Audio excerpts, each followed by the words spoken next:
Here we have a piano which we are going to pull apart. So the first most important thing is to check that it's not working, because you don't want to pull apart a piano unless it's broken. This one sounds terrible. So this is the first section, which is taking off the bits that come off easily. So we're going to lift up the front top board, and then inside here are these little clips. If I just show you that, there is just a little wooden clip with a little screw in it, and then the first panel comes off. And interestingly, I think probably this piece of hardboard was put on at a later date to the construction of the piano. So I think if we were to take that off, we would find a more decorative piece underneath. But this has obviously been changed for a sort of, maybe 20s, 30s Art Nouveau sort of style. Pianos are instruments as well as furniture. So you'll always find interesting stylistic idiosyncrasies with every piano. So that's the front panel.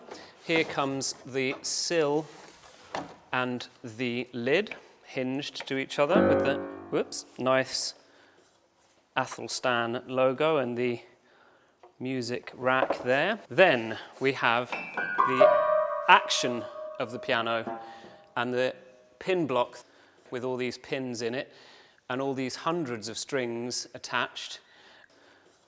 And then here we have the hammers.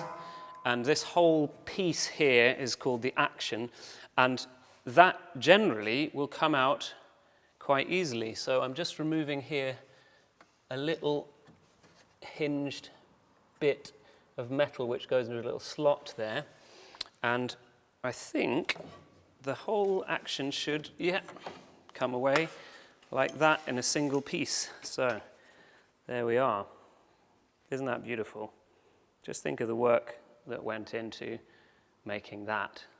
Every single key has all these different moving parts, all made of wood and pins and marked with the pencil lines of the maker.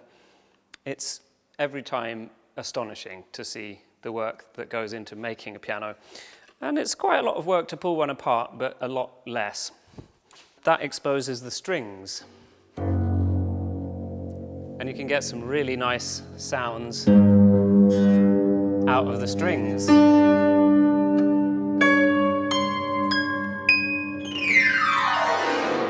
So if we look now here at the key stop, often these are screwed in at either end with a flathead screw, but in this case there's no screws, just pegs, wooden pegs, so that just comes off like that.